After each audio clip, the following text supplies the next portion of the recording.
Bismillahirrahmanirrahim. Assalamualaikum warahmatullahi wabarakatuh.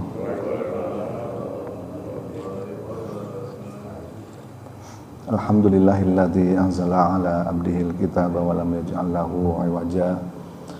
Wassalatu wassalamu ala sayyidina Muhammadin nabiyil mustafa wa ala alihi wa sahbihi wa man ihtada amma ba'd. Hadirin jamaah subuh yang dirahmati Allah Subhanahu wa taala, puji dan syukur marilah bersama-sama kita panjatkan kehadiran Allah Subhanahu wa taala atas begitu banyak anugerah dan limpahan nikmatnya kepada kita semua, sehingga pada pagi ini kita masih bisa melaksanakan sholat subuh berjamaah, dan insyaallah kita akan lanjutkan dengan ta'lim. Salawat dan salam semoga selalu tercurah kepada junjungan kita Nabi besar Muhammad sallallahu alaihi wasallam. Mudah-mudahan kita bisa istiqomah melaksanakan sunnah-sunnahnya, dan semoga di akhirat kelak kita mendapatkan syafaatnya. Amin ya rabbal alamin. Baik hadirin jamaah subuh yang dirahmati Allah Subhanahu wa taala, pagi ini kita masih akan belajar tentang fikih perbandingan.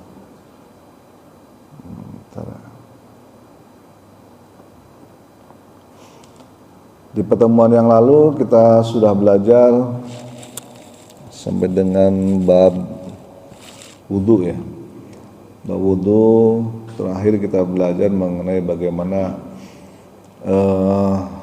mengusap khuf atau sepatu atau kaos kaki juga boleh. Karena hari ini insya Allah kita akan belajar mengenai bab air. Ini memang kitabnya agak aneh, biasanya orang membahas air dulu baru wudu, yang ini wudu dulu baru air. Nggak apa-apa, kita ikutin aja.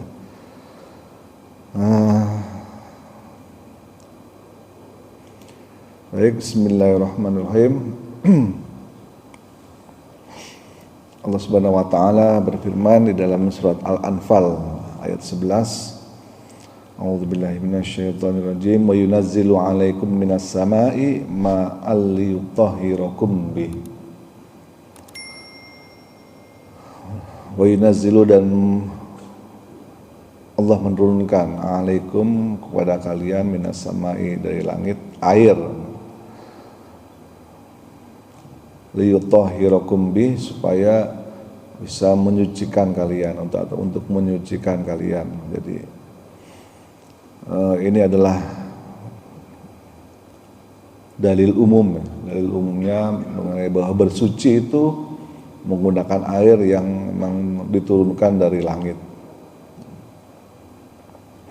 Sebagaimana kita tahu bahwa yang namanya air ya siklus, ya segitu-gitu aja dari dulu sampai sekarang jumlahnya, menguap lagi ke atas, jatuh lagi ke bumi, dan menjadi berbagai macam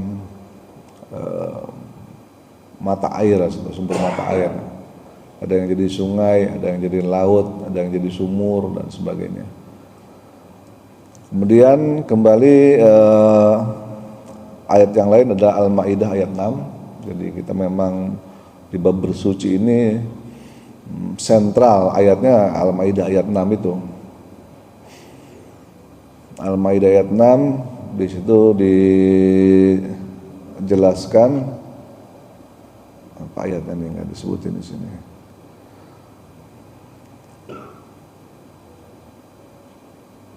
Al-Maidah ayat 6.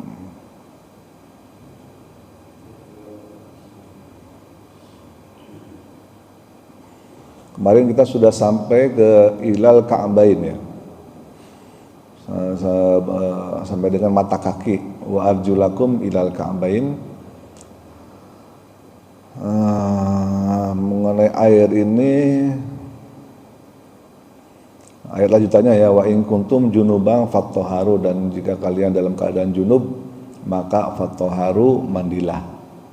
Wa in kuntum mardo aw ala safarin aw jahadukum minal ghaiti aw lamastumun nisa falam tajidu ma'a. Ini ayatnya, falam tajidu ma'a. Wa in kuntum mardo, dan jika kalian itu sakit, au ala safarin atau dalam perjalanan, au jaa ahadukum minkum minal ghaid atau kalian kembali dari toilet, minal ghaid. Au lamastumun nisa atau kalian menyentuh wanita, falam tajidu ma'an, hanya saja kalian tidak menemukan air, fatayammamu maka tayamumlah sa'idan thayyiban, dengan menggunakan debu yang suci. Nah, jika tidak menemukan air, ayat itu, potongan ayatnya kita akan belajar di bab itu. Falam tajidu ma'an, jika kalian tidak menemukan air, fatayammamu maka tayamumlah sa'idan thayyiban, dengan debu yang suci. Nah, ayat ini secara tidak langsung menyatakan bahwa yang namanya bersuci adalah menggunakan air.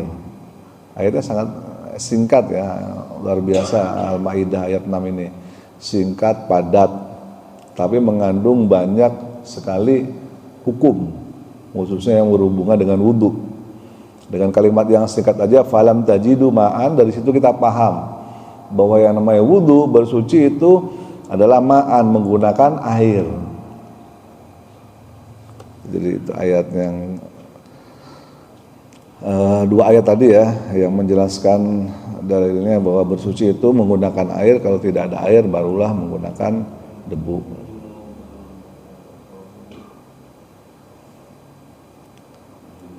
Kemudian di sini ada hadis Rasulullah SAW mengatakan bahwa tentang laut khususnya, laut itu suci airnya dan halal bangkainya. Jadi air laut itu adalah air yang suci, dan bahkan bangkai yang ada di dalam air laut adalah halal. Maksudnya bangkai apa? Bangkai ikan maksudnya ya. Jadi bukan bangkai yang dari darat dicemplungin ke laut terus dianggap halal, nggak gitu maksudnya. Tapi artinya ikan-ikan apapun yang hidupnya di laut walaupun sudah mati halal. Beda dengan binatang yang di darat ya. Di darat kalau udah jadi bangkai haram hukumnya. Jadi kalau kita nemu ayam tiren, tahu tiren? Mati kemarin. Nah, itu haram, nggak boleh dikonsumsi ya. Ayam keburu mati gitu kan, belum sempat disembelih. Atau ada kambing nyebrang jalan ketabrak mobil, belum sempat disembelih misalnya, keburu mati, nah, itu haram dagingnya kalau tidak disembelih atas nama Allah ya. Tapi kalau ikan segimanapun gedenya itu ikan, walaupun ikan paus sekalipun yang nggak disembelih tetap halal. Hah? Ular laut ya halal, pokoknya apa yang hidup di laut halal semua. Iya. Karena hidup di laut betul. Ya, karena hadisnya gitu, laut itu suci airnya dan halal bangkainya. Jadi, semua halal. Bahkan yang udah jadi bangkai pun halal.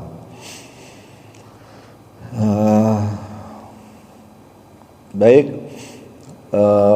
Perbedaan pendapat di antara para ulama ini adalah mengenai pertanyaan dasarnya adalah air seperti apa yang boleh digunakan untuk bersuci. Nah, itu pertanyaan dasarnya. Dan air itu kan macam-macam ya, tapi air mana sih yang boleh digunakan untuk bersuci? Nah, di sini para ulama berbeda pendapat. Kenapa berbeda pendapat? Karena memang perbedaan dalam, kembali lagi, memahami dalil. Jadi hadisnya itu banyak, dan dari hadis yang banyak tersebut terkesan ya ada agak bertolak belakang ya, antara hadis satu dengan hadis yang lain, sehingga para ulama berbeda-beda dalam cara memahaminya. Ada yang menggunakan pendekatan namanya pendekatan tarjih. Kayak Muhammadiyah itu punya namanya majelis tarjih. Apa itu tarjih? Tarjih itu adalah dia melihat mana hadis yang paling kuat, mana yang paling sahih, itu yang dipakai, mana yang kalah sahihnya nih agak lemah, itu yang ditinggalkan. Itu namanya model atau metode tarjih.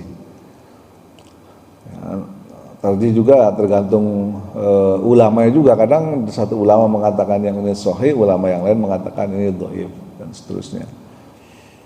Kemudian yang kedua adalah dengan metode kombinasi.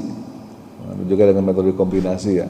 Mengkombinasikan hadis yang satu dengan hadis yang lain sehingga terjadilah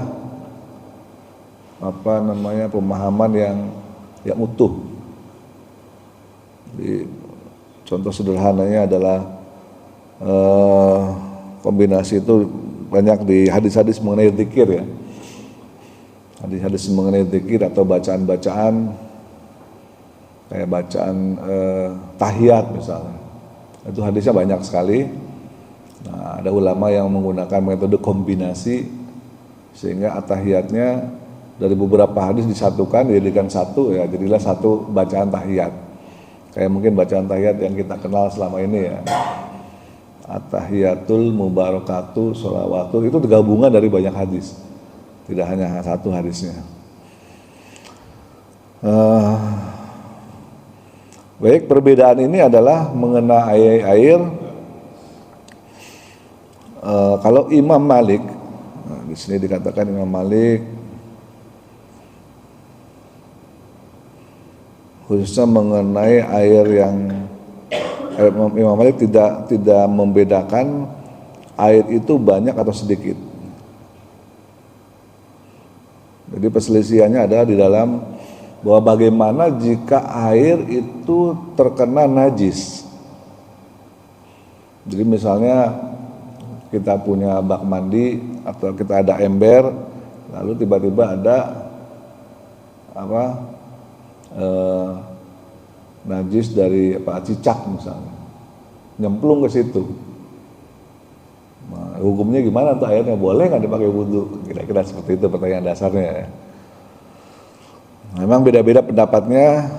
Kalau kita di Indonesia ini mazhabnya adalah mazhab Syafi'i, sehingga kita menggunakan hadis Nabi mengenai kullatain atau dua kullah. Jadi dua kullah itu adalah kalau Imam Syafi'i mengatakan jika suatu tempat kalau dalam hitungan modern ya lebarnya itu 1 meter, tinggi 1 meter, panjang 1 meter, berisi air dan dia kemasukan najis, selama tidak berubah rasa, warna dan bau, ya udah aman. Itu boleh dipakai berwudu. Tapi kalau salah satu berubah sifatnya, baik rasa, warna maupun bau, nah itu nggak boleh dipakai wudu. Jadi membedakan, kali Imam Asy-Syafi'i membedakan ada air yang sedikit dan ada air yang banyak. Air yang banyak itu air yang 2 kullah tadi. Suatu wadah panjang 1 meter, lebar 1 meter, tinggi 1 meter. Kalau di bawah itu wadahnya, maka tidak perlu dicek lagi warna, bau atau rasanya, itu udah otomatis dianggap air itu air yang mutanajis namanya, atau yang terkena najis dan tidak boleh digunakan untuk berwudu. Kalau Imam Malik tidak seperti itu. Dia tidak membedakan lagi apakah air itu sedikit ataupun banyak. Makanya kalau dia itu terkena najis dan selama tidak berubah warna, rasa dan bau, ya boleh digunakan walaupun airnya cuma seember misalnya. Jatuhnya ke dalam ember, airnya nggak banyak. Menurut Imam Malik itu boleh digunakan untuk berwudu. Tapi kalau Imam Asy-Syafi'i lebih detail membedakan airnya air banyak atau air sedikit itu dulu. Kalau misal airnya sedikit, otomatis nggak boleh Imam Syafi'i berikan berwudu. Tapi kalau airnya banyak atau 2 kullah lebih, ya dilihat dulu berubah nggak karakteristik airnya, rasa, warna dan bau. Kalau berubah ya nggak boleh. Kalau nggak berubah ya aman. Kecuali air itu airnya banyak dan mengalir ya, kayak di sungai misalnya. Kadang-kadang zaman dulu ya kita wudu di sungai, lagi enak-enak wudu, ada lele koneng lewat. Ya kan, dulu kan kita wudhu mandi itu kan di kali udah biasa ya. Karena memang kayak zaman sekarang enak, masing-masing udah fasilitasnya lengkap. Dulu kan orang mandi di kali, wudhu di kali, karena memang ya kali menjadi sumber air untuk berbagai macam kebutuhan ya. Nyuci baju di kali, nyuci beras di kali, mandi di situ, wudhu di situ dan sebagainya. Itu kan kadang-kadang ada campur aduk lah. Kan kita lagi enak-enak mandi, ada yang lewat, numpang lewat. Gimana hukumnya? Nah, para ulama sepakat kalau airnya banyak, nah seperti kali tadi dan mengalir, maka tidak dihukumi sebagai najis. Melainkan itu adalah air yang suci. Para ulama bersepakat seperti itu karena airnya mengalir. Beda dengan air yang diam. Nah, air yang diam tadi itu kalau Imam Asy-Syafi'i membedakan apakah itu air sedikit ataupun air banyak, sementara Imam Malik tidak membedakan seperti itu.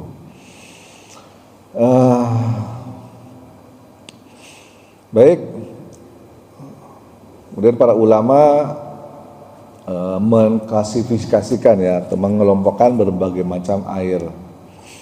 Yang pertama tadi air yang terkena najis atau disebut dengan istilahnya mutanajis. Mutanajis itu adalah air yang memang sudah terkena najis. Tadi sudah kita jelaskan perbedaannya di antara para ulama. Kemudian, nah ini dalil-dalilnya ya, yang tentang air yang terkena najis, macam-macam dalilnya ada berapa ini? Ada 4. Baik, yang pertama adalah hadis Nabi Sallallahu Alaihi Wasallam yang sudah di pertemuan yang lalu kita belajar juga. Idzas tayaqadha ahadukum min naumi. Apabila salah seorang di antara kamu bangun tidur, nah ini udah dibahas kemarin ya. Hadis dari Abu Hurairah. Jadi kalau kita bangun tidur, tentu sebelum kita wudhu, kita cuci tangan dulu. Nabi kan seperti itu. Karena tidak tahu waktu tidur ini tangan ini ngerayap kemana. Kita nggak tahu, mungkin garuk-garuk apa gitu kan, nggak tahu. Sehingga untuk berjaga-jaga sebaiknya cuci tangan dulu baru berwudu. Makanya mencuci tangan sebelum wudu menjadikan sunnah. Ini dijadikan sunnah. Nah, memang hadisnya ini. Kemudian hadis yang kedua adalah dari Abu Hurairah juga. La yabulanna ahadukum fil ma'id daimi tsumma yaghtasil. Jangan sekali-kali salah seorang di antara kalian buang air kecil di air yang diam atau tidak mengalir. Kemudian ya gunakan untuk mandi. Maksudnya gitu. Belum selesai hadisnya. Untuk mandi. Tuh. Kalau di kolam renang nggak tahu, kolam renang mengalir nggak? Hah? Enggak ya? Mengalir kolam renang sih.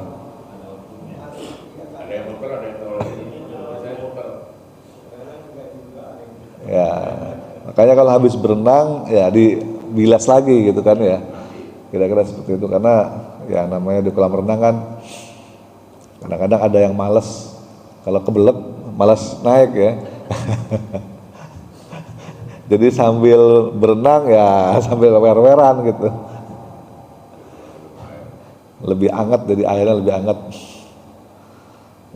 Kira-kira seperti itu. Jadi nggak boleh kita sebetulnya buang air kecil di air yang diam atau tidak mengalir kemudian digunakan untuk mandi, maka airnya tidak suci ya, tidak boleh digunakan untuk untuk bersuci lah. Setelah lahiriah hadis ini juga bisa dipahami bahwa najis yang sedikit dapat membuat air yang sedikit menjadi najis. Nah, ini dari sini. Begitu pula dengan riwayat tentang larangan mandi jinabat di air yang tidak mengalir. Ada juga hadis yang lain ya, ini hadisnya sahih diriwayatkan oleh Imam Muslim. Kemudian yang ketiga hadis dari Anas bin Malik yang menyatakan bahwa ada seorang Arab Badui atau Arab pedalaman berdiri dalam melangkah ke satu pojok masjid, kemudian kencing. Ada yang kencing di pojok masjid yang kita juga udah tahu hadisnya ini. para sahabat marah, tapi Nabi biarkan, kata Nabi begitu. Nabi adalah orang yang sangat sabar dan toleran. Karena beliau tahu orang itu nggak paham bahwa masjid itu tempat yang suci, kira-kira seperti itu, sehingga Nabi membiarkan. Jadi bukan karena menyengaja dan menghina, itu beda ya kasusnya ya. Mungkin ada yang menyengaja atau menghina, tapi ini adalah karena nggak paham bahwa masjid itu tempat yang suci, sehingga orang kencing sembarangan aja di dalam masjid. Ya, masjidnya nggak kayak sekarang kayak gini ya, Masjid Nabawi dulu bawahnya ya masih tanah gitu kan, sehingga namanya orang udik ibaratnya gitu ya, orang kampung yang nggak paham sopan santun kencing sembarangan aja. Nabi biarkan. Setelah selesai beliau menyuruh para sahabat mengambil air 1 ember untuk disiramkan ke bekas air kencingnya. Ini hadisnya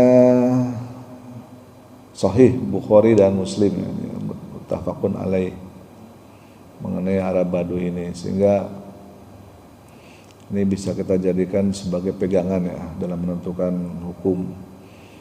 Secara lahiriah hadis ini menunjukkan bahwa najis tidak merusak kesucian air yang hanya sedikit.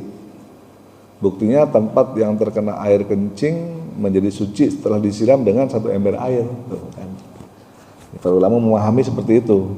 Jadi setelah orang itu kencing, cukup dengan disiram 1 ember air, maka tempat itu jadi suci. Artinya boleh dipakai untuk sholat, maksudnya gitu. Kan kencingnya di pojok misalnya, nah pojokan itu setelah disiram air ya, jadi suci kembali, boleh dipakai untuk sholat. Sebab kalau tidak suci pasti Nabi akan melarang tempat yang habis kencing walaupun sudah disiram untuk dipakai sholat kembali.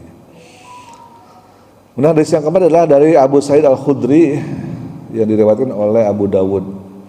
Aku mendengar seorang sahabat melapor kepada Rasulullah SAW kalau ia biasa minum dari sumur Bidoah, padahal sumur itu dijadikan tempat membuang daging anjing, pembalut wanita dan kotoran manusia. Nabi bersabda, innal ma'a la yunajjisuhu syai'. Sesungguhnya air itu tidak dapat dinajiskan oleh sesuatu. Ini hadisnya diriwayatkan oleh Abu Dawud dan At-Tirmidzi dan disahihkan oleh Abu Dawud sendiri. Nah, para ulama kemudian berusaha mengompromikan ya, hadis-hadis tersebut, tetapi karena cara yang mereka gunakan itu beragam ya, maka pendapat mereka pun jadi beragam. Ada ulama yang berpegang pada lahiriah hadis Anas dan Abu Sa'id yang tadi, memahami bahwa kedua hadis Abu Hurairah itu tidak bisa dipahami maknanya dengan akal, alias ta'abudi sifatnya. Di ta'abudi itu adalah, nah kalau gitu ya udah gitu aja ikutin, itu namanya ta'abudi ya. Beda dengan ada alasan di balik itu yang masuk akal sehingga kita bisa mengkompromikannya, kira-kira seperti itu ya. Bahkan dalam masalah para ulama juga ada yang cenderung berlebihan. Menurut mereka jika ada orang yang menyiram air kencingnya dengan segelas air minum, air tersebut tidak makruh digunakan untuk mandi atau wudhu. Para ulama yang berbeda, yang berpendapat bahwa air sedikit jika terkena najis makruh digunakan. Ada juga yang mengatakan itu makruh ya, berpendapat pada mengkompromikan keempat hadis di atas. Ada yang berpendapat makruh, ada yang berpendapat ada najis airnya ya. Kalau Imam Syafi'i mengatakan airnya najis, tidak boleh digunakan untuk berwudu, tapi ada juga yang berpendapat itu hanya makruh aja, tapi tidak najis, artinya masih tetap boleh digunakan dalam berwudu. Nah, ini sebenarnya kemudahan bagi kita ya, bagi kita yang memang khususnya di Indonesia yang memang banyak mengamalkan ajarannya dari Imam Syafi'i, pendapatnya beliau. Tapi jika memang tidak ada air lagi, nah ini sebagai kemudahan bagi kita, daripada kita bertayamum sementara ada air tapi airnya sudah sedikit kemasukan najis misalnya. Nah, ini bisa kita pakai, ada pendapat yang lain yang membolehkan atau hanya sekedar makruh hukumnya. Jadi tidak najis. Karena Imam Syafi'i itu terkenal sangat hati-hati dalam menentukan sebuah hukum. Berbeda dengan imam yang lainnya agak longgar. Kalau Imam Syafi'i itu agak ketat, hati-hati. Mereka berdua mengkompromikan kedua hadis Abu Hurairah dan memahaminya sebagai hadis yang sedang membicarakan tentang air yang sedikit. Sedangkan hadis Anas dan hadis Abu Sa'id Al-Khudri yang tadi dipahami sebagai hadis yang sedang menjelaskan air yang banyak. Dari hadis-hadis tersebut inilah muncul pembeda ya, mana air sedikit dan mana air yang banyak. Menurut Imam Asy-Syafi'i, dalil yang menjelaskan batasan sedikit. Nah, ini batasan sedikit dan banyaknya juga beda-beda. Sedikit atau banyak air yang dapat mengkompromikan hadis-hadis di atas ialah hadis dari Abdullah bin Umar. Dari ayahnya diriwayatkan oleh Abu Dawud dan At-Tirmidzi dan dinilai sahih oleh Abu Muhammad bin Hazm. Abdullah bin Umar berkata, Rasulullah SAW ditanya tentang air yang biasa dimasuki binatang buas dan binatang ternak. Beliau pun menjawab, in kanal ma'u kullatain. Nah, ini muncul hadis yang mengenai dua kulah tadi. In kanal ma'u kullatain lam yahmili khobatha. Jika air itu mencapai dua kulah, maka ia tidak menanggung najis. Nah, jadi kalau dari dasarnya ini ya, kenapa Imam Asy-Syafi'i membedakan mana air banyak dan mana air sedikit. Kalau disebut dengan banyak itu adalah minimal dua kulah. Nah, ukurannya menurut para ulama, khususnya ulama Asy-Syafi'i itu dua kulah itu kurang lebih sekitar 1 meter panjang, 1 meter lebar, 1 meter tinggi. Hadis yang tadi diriwayatkan oleh Abu Dawud dan disahihkan oleh beliau. Sedangkan menurut Imam Abu Hanifah, ini beda lagi nih. Ukuran sedikit banyaknya air didasarkan pada qiyas. Pada qiyas, jadi bukan pada dalil atau hadis kalau Imam Abu Hanifah. Tapi kalau Imam Asy-Syafi'i menunjukkan hadis tadi yang dua kulah. Menurutnya adanya najis yang mengenai seluruh air karena adanya gerakan. Maksudnya adalah jika najis tersebut tidak bisa menjalar ke seluruh air, maka air tersebut tetap suci. Artinya kalau misalnya kecemplungan kotoran cicak misalnya, selama kotorannya itu enggak menjalar ke seluruh air, maka airnya suci. Jadi kalau cemplung kotorannya di situ aja, enggak menjalar, maksudnya enggak terus terurai gitu, terus kemudian menyebar ke segala arah, maka dianggap air tetap suci. Tapi kedua pendapat yang dipegang oleh para ulama ini kontradiktif dengan hadis tentang orang Arab Baduy yang kencing di salah satu sudut masjid tadi. Oleh karena itu, para ulama ahli fikih dari kalangan mazhab Syafi'i membedakan antara air yang terkena najis dengan najis yang terkena air, yang memang beda ya. Menurut mereka, kalau air yang terkena najis maka air itu suci. Contohnya seperti yang terjadi pada peristiwa seorang Arab Baduy yang terdapat dalam hadis Anas. Tetapi kalau najis yang terkena air maka air itu menjadi najis. Contohnya seperti yang disebutkan dalam kedua hadis Abu Hurairah tadi. Nah, kira-kira perbedaan pendapatnya ada di seputar masalah itu ya, yang air yang terkena najis. Ini masih panjang sekali uraiannya, kita skip aja untuk yang hal-hal yang penting-penting aja. Baik, tadi udah air yang terkena najis atau air mutanajis, berbagai macam pendapatnya. Kemudian ini yang kedua adalah mengenai air yang telah berubah. Air yang telah berubah ini sifatnya gimana? Maksudnya air dicampur dengan kopi, gitu, campur dengan teh, boleh nggak buat wudhu? Kira-kira seperti itu pertanyaan dasarnya. Kalau nggak ada air lagi nih, adanya kopi atau adanya teh seteko, boleh nggak buat wudhu?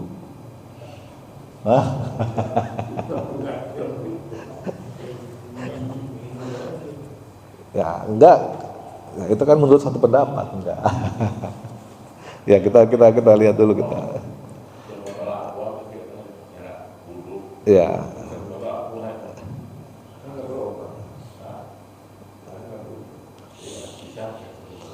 Air yang sudah tercampur dengan minyak za'faron, dengan benda atau zat lain yang suci, menurut mayoritas ulama ahli fikih hukumnya tetap dianggap suci. Airnya suci tetap. Tetapi Imam Malik dan Imam Syafi'i berpendapat sebaliknya. Nah, dua imam berbeda ya, Imam Syafi'i dan Malik. Sementara itu menurut Imam Abu Hanifah air tersebut tetap suci selama perubahan yang terjadi pada air tidak karena direbus. Beda lagi. Artinya kalau udah direbus kan udah menyatu mungkin gitu kira-kira ya. Zatnya jadi udah berubah, tapi kalau nggak direbus masih boleh. Nah, Imam Abu Hanifah beda nih. Sebab perbedaan tersebut disebabkan ketidakjelasan tentang yang dimaksud dengan air mutlak. Apakah air yang sudah tercampur dengan za'faron masuk dalam kriteria air mutlak? Air mutlak itu adalah air yang suci dan mensucikan, itu namanya air mutlak. Jadi ada air yang suci dan bisa untuk mensucikan, itu namanya air mutlak. Ada juga air yang suci tapi tidak mensucikan. Nah, ini perbedaan pendapatnya di sini, ini air mutlak apa bukan. Para ulama ahli fikih yang menolak air seperti itu disebut sebagai air mutlak. Tetapi air yang sudah bercampur dengan benda lain, maka tidak memperbolehkan menggunakan air ini untuk berwudu. Nah, Imam Syafi'i tadi ya, sama Imam Malik nggak boleh wudu karena udah campur. Sementara itu para ulama fikih berpendapat air yang sudah bercampur tersebut masih tetap disebut sebagai air mutlak. Mereka memperbolehkan berwudu dengan air tersebut. Tuh, ada juga yang boleh. Ini pengetahuan kita jadi makin luas ya. Jadi nggak semata-mata, nggak boleh. Cuman kalau air yang bener, maksudnya air mutlak yang aslinya masih ada, ya, sebaiknya janganlah digunakan. Kalau misalnya air di keran masih ngucur gitu, masih banyak, ya ngapain juga udah pakai air teh kan gitu. Mendingan diminum tehnya, dikasih gula, air kopi gitu atau air apalah. Nah, ya. Tapi kalau nggak ada air lagi, nah ini kita jadi nggak bertanya-tanya lagi nih, nggak bingung. Air misalnya keran mati dan sebagainya ya, air nggak ada gitu kan. Ada air teh nih, seember misalnya. Ya kan pilihannya kan gitu. Gimana? Mau tayamum atau mau wudu pakai air teh kan gitu kira-kira. Mana yang lebih kuat? Tayamum. Ya, kalau selama ada air kan harus pakai air wudunya. Hah? Boleh. Kalau misalnya kita mau mandi junub gak ada air bagaimana Pak? Kalau kita mau subuh dulu mati lampu Pak, gak ada. Guling-guling di tanah. Bapak junub Pak.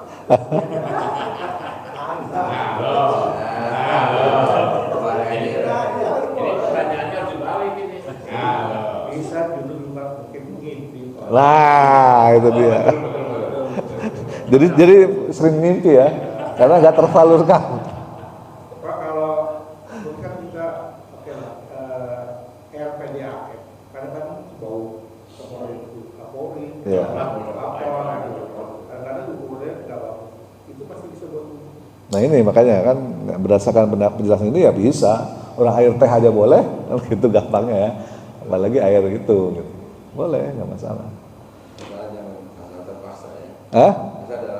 Ya nggak ada lagi airnya, misalnya cuma ada air pam doang, mau gimana gitu.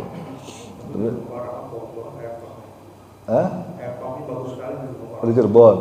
Nah itu dia, kenapa di Cirebon tuh? Itu kenapa kalau sempet ke toilet di belakang, kan kita lihat kan itu kan bak mandinya gede banget itu kan.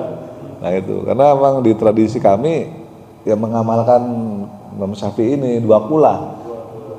Jadi kalau kamar mandinya tuh bak mandi segede gitu, segambreng gitu kan. Orang kadang-kadang apa sih gede amat gitu kan kamar mandi segambreng. Karena mengamalkan ini supaya kalau nanti kejatuhan najis atau apa, tetap airnya suci.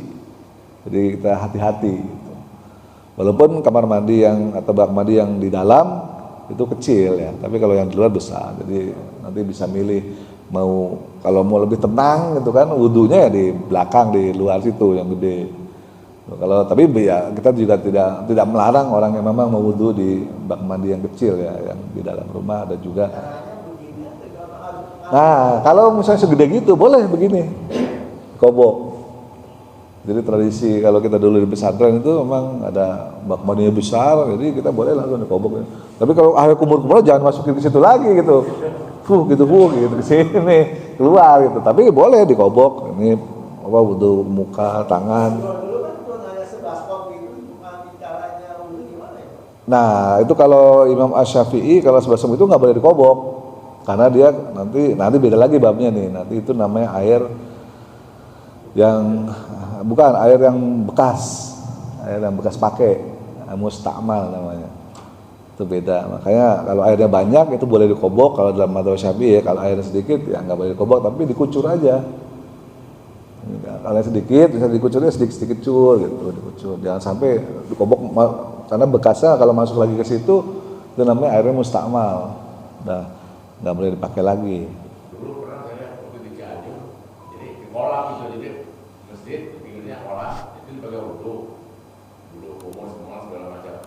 Hanya memang kakinya nggak dimasukin, itunya di luar gitu. Jadi semuanya orang begitu jadi ramai gitu. Iya memang begitu tradisi ya. Tradisi kita juga waktu di pesantren dulu gitu. Apa enggak? Dan airnya kan kotak coklat gitu. Ya gitulah pokoknya. Makanya kalau ada yang satu kena penyakit kulit nular semua itu. Iya, buduk semua itu. Tapi memang kalau di daerah yang memang sedikit air ya atau kurang air ya, memang tradisinya gitu. Tapi kalau airnya banyak, apalagi di zaman modern sekarang kan udah ada toren ya kan, udah ada keran gitu, lebih mudah lah. Kalau di daerah saya dulu di pesantren saya itu ya memang susah air. Kadang-kadang kalau musim panas yang repot, mules kan, PNBAB, akhirnya nggak ada gimana coba caranya. Pernah nggak gitu? Ya, saya pernah ngalamin itu kayak gitu. Ya gitu sehingga karena airnya sedikit, maksudnya dalam air sedikit itu kalau musim panas itu memang airnya, sehingga air itu dihemat. Gimana caranya tetap orang-orang bisa wudhu, jadi buatlah bak yang besar, udah di situ aja. Kalau pas airnya ada diisi, kalau nggak ada ya nggak diisi, jadi hemat-hemat air. Kalau zaman sekarang sih mungkin udah modern ya, udah ada toren dan sebagainya itu. Di Sumedang beda lagi. Di Sumedang itu ada rumahnya walaupun bagus, bak itu di atas, pakai di atas terus dia pakai anjuran. Ya, itu betul. Itu kan bak itu kan sebagai toren fungsinya, kira-kira seperti itu. Betul. Ada yang seperti itu. Memang air yang mengalir itu yang paling baik ya, maksudnya kita berhati-hati supaya tidak lagi menularkan penyakit dan sebagainya. Kalau air yang mengalir itu yang paling aman, yang paling baik memang digunakan untuk berwudu. Tapi kan tidak semua kondisi seperti itu yang ideal ya. Idealnya seperti itu tidak semua bisa kita dapatkan untuk kondisi ideal. Idealnya memang seperti itu, semua berdasarkan air yang mengalir ya. Itu yang terbaik karena air yang mengalir itu udah pasti dijamin airnya suci dan mensucikan, dan juga tidak khawatir air itu mungkin secara kesehatan ya mengandung penyakit dan sebagainya sehingga menularkan kepada orang lain. Baik itu adalah air yang telah berubah, di hukumnya ada perbedaan pendapat. Ini memang hadisnya banyak juga berdasarkan orang yang membolehkan ya. Ini ada dalilnya. Hadis dari Nabi sallallahu alaihi wasallam bersabda kepada Ummu Atiyah ketika menyuruh memandikan putrinya. Mandikan putrimu dengan air dan daun bidara. Usahakan yang terakhir dengan kafur atau sesuatu dari kafur. Ini ada dalilnya bagi mereka yang membolehkan. Hadisnya riwayat sahih ya, Imam Bukhari dan Muslim. Ini adalah air yang sudah bercampur tetapi campurannya tidak sampai menghilangkan nama atau sebutan mutlak pada air tersebut. Dan ada riwayat dari Imam Malik bahwa beliau membedakan antara air yang sudah bercampur dengan banyak benda lain dan air yang hanya bercampur sedikit dengan benda lain. Yang pertama tidak boleh digunakan untuk wudu dan yang kedua boleh. Oke, kemudian yang selanjutnya kita belajar mengenai air mustakmal yang tadi ditanyakan ya, air yang bekas digunakan untuk bersuci. Para ulama ahli fikih berbeda dalam 3 versi pendapat tentang air yang telah digunakan untuk bersuci atau musta'mal tadi istilahnya. Ada ulama yang tidak membolehkan secara mutlak, nggak boleh ya air musta'mal, ya, maksudnya air yang bekas dipakai bersuci kemudian dipakai lagi. Inilah pendapat Imam Asy-Syafi'i dan Abu Hanifah. Tapi ada juga yang membolehkan, ada juga yang hanya menghukuminya makruh. Jadi nggak sampai haram, ya, hanya makruh aja, artinya kalau nggak ada lain lagi ya udah terpaksa gitu. Mereka tidak memperbolehkan tayamum sepanjang masih ada air, karena di yang tadi itu saya bilang nggak mendingan tayamum atau pakai air yang bekas bersuci. Nah, daripada tayamum lebih afdol menggunakan air. Sepanjang air masih ada, walaupun airnya seperti itu ya. Inilah pendapat Imam Malik dan murid-muridnya. Dan ada pula ulama yang membedakan air seperti ini dengan air mutlak. Inilah pendapat Abu Thawr dan Dawud berikut murid-muridnya.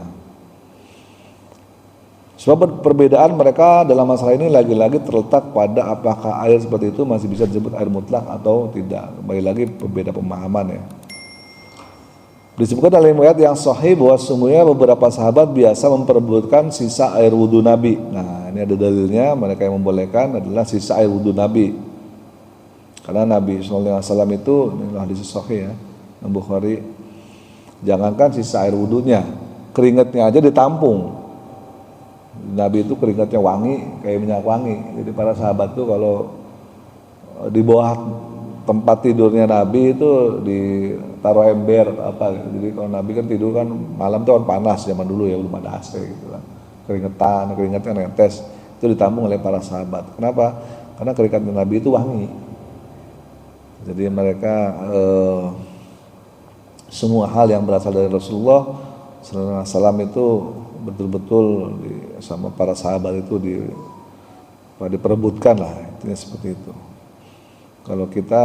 Kalau Nabi sebelum masuk surga udah wangi badannya, keringatnya. Kalau kita nanti kalau di surga baru lah keringat kita wangi.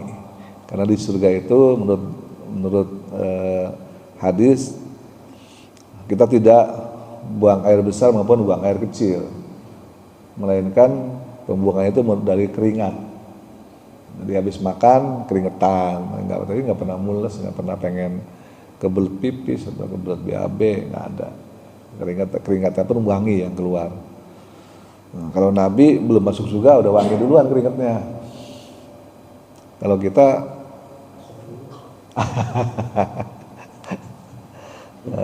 kita bisa cium sendirilah keringat kita kayak gimana baunya. Kira-kira seperti itu ya. Jadi ada hadis ya menjelaskan seperti ini sehingga ada juga ulama yang memperbolehkan. Jadi lagi-lagi Imam Syafi'i adalah kalau saya gitu kan pribadi Imam Syafi'i dan sebagian besar umat Islam di Indonesia khususnya lebih berhati-hati. Artinya kalau masih ada pilihan air yang lebih valid untuk menggunakan bersuci ya sebaiknya digunakan air. Tapi kalau tidak ada lagi kayak kasus tadi itu di pesantren misalnya akhirnya bersama-sama gitu kan wudhunya di situ nyemplung ya sudah nggak ada lagi. Daripada tayamum memang yang lebih afdal adalah menggunakan air selama air itu ada. Makanya di pesawat pun ya kalau kita di pesawat kan ada air itu di toilet, ada juga yang tayamum gitu kan. Jadi sebaiknya kalau misalnya selama ada air ya menggunakan air. Baik, mungkin itu aja kali. Yang lainnya masih cukup banyak babnya. Ada hukum air sisa minum, macam-macam sih. Tapi mungkin nggak perlu terlalu detail lah kita belajar ini, hanya yang bersifat aplikatif aja ya. Ya. Berkaitan dengan kesucian. Kalau tadi air sekulah itu kecenderungan atau picak itu masih suci ya. Ya. Sekarang bagaimana dengan baju kita ini kadang-kadang juga dikotori oleh kotorannya nyamuk.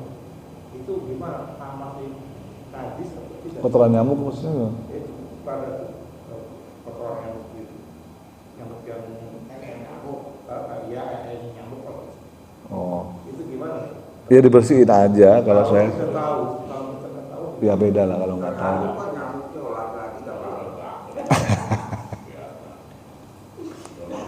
Ya, sesuatu yang kita nggak tahu, Allah maafkan, namanya keterbatasan manusia ya. Kalau kotoran cicak gimana? Ya itu kalau tahu ya dibersihin, Tapi nggak usah dicuci kan? nggak usah jadi ya dipakai air cocok dikit lah dibersihin. Yang penting dibilas sedikit gitu aja. Yang penting hilang ini ya. Sekitar dulu Pak, pernah saya kemarin itu penggunaan air 3 kali lebih 3 kali itu gimana Pak? Itu yang pertama. Kemudian setelah boleh nggak kita mau mengelap setelah wudhu gitu, karena beberapa sahabat tuh pernah melihat Rasulullah mau memakai jubahnya air wudhunya itu di mukanya gitu. Bisa nggak gitu? Jadi baik, yang pertama tadi mengenai beberapa kali mencuci ya wudhu pada saat wudhu. Itu memang para ulama sepakat itu hukumnya sunnah, hanya sekedar menyempurnakan. Jadi yang wajib itu adalah 1 kali, tapi yang 1 kali itu pastikan betul-betul semua bagian yang memang harus terkena wudhu, tersapu bersih ya. Jadi sunnahnya itu kalau yang pertama sudah sempurna, artinya misalnya kita membasuh tangan gitu kan, kalau tangannya itu sudah sempurna terbasuh, barulah basuhan berikutnya itu adalah sifatnya sunnah menyempurnakan. Tapi kalau tangannya itu 1 kali tapi belum terbasuh, maka tidak dihitung sebagai sunnah. Kira-kira seperti itu. Jadi intinya adalah memastikan semua bagian yang memang harus basah oleh air wudhu ya terbasahi. Intinya seperti itu. Kalau misalnya lebih dari 3 kali gimana? Itu namanya boros air. Nanti itu terkena dalilnya yang lain lagi gitu kan. Jangan memboroskan air. Jadi kalau misalnya kita yakin itu sudah sempurna, boleh ditambahi 2 kali lagi untuk itu sebagai sunat, tapi selain itu sebaiknya jangan, karena membuang-buang air, sayang air kalau dibuang. Ada dalilnya, ada lain lagi mengenai pemborosan. Kemudian tadi apa? Ngelap sawudu gitu. Oke. Nah itu ada dalilnya, ada hadisnya mengatakan bahwa setiap tetesan air wudhu yang menetes dari tempat kita berwudhu itu adalah menggugurkan dosa-dosa kita. Itu ada dalil seperti itu. Sehingga para ulama cenderung untuk membiarkan atau tidak mengelap air yang memang menetes dari tempat wudhu kita. Tapi bukan berarti bahwa kalau kita mengelap haram hukumnya dilarang, enggak. Jadi makruh aja, sifatnya makruh. Jadi kalau kita memang dalam keadaan nggak enak badan gitu, agak-agak meriang gitu kan, ya dilap. Kalau enggak makin meriang gitu, sebaiknya habis wudhu dilap nggak apa-apa, boleh. Hukumnya makruh, bukan berarti itu dilarang atau haram hukumnya. Tapi sebaiknya kalau dalam kondisi normal, kitanya lagi sehat dan sebagainya, sebaiknya nggak perlu dilap lah air yang menetes itu, karena ada dalil yang tadi menggugurkan dosa-dosa.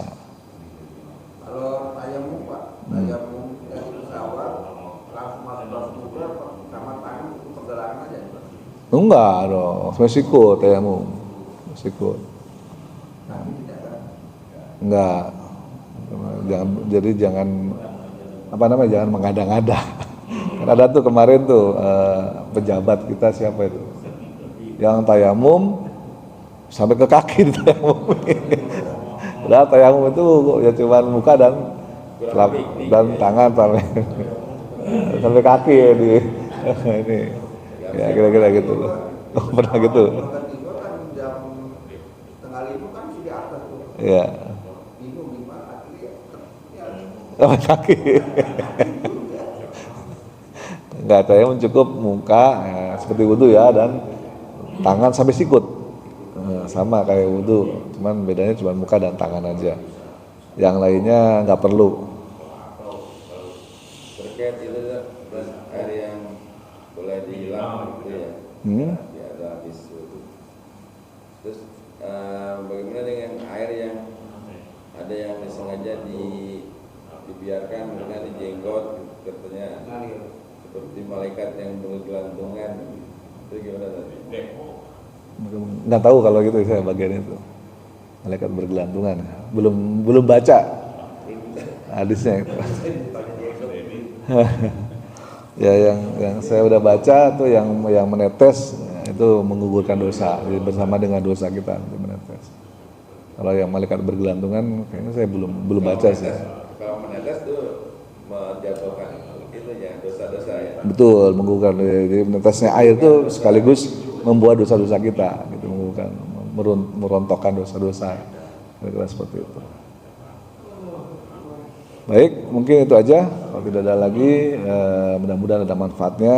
Kita semakin tahu bagaimana menggunakan air, khususnya dalam bersuci. Ya. Mudah-mudahan bisa kita praktekkan dalam kehidupan sehari-hari. Kita tutup dengan doa kafaratul majlis. Subhanakallahumma bihamdika asyhadu an la ilaha illa anta astaghfiruka wa atubu ilaik. Billahi taufiq wal hidayah. Assalamualaikum warahmatullahi wabarakatuh.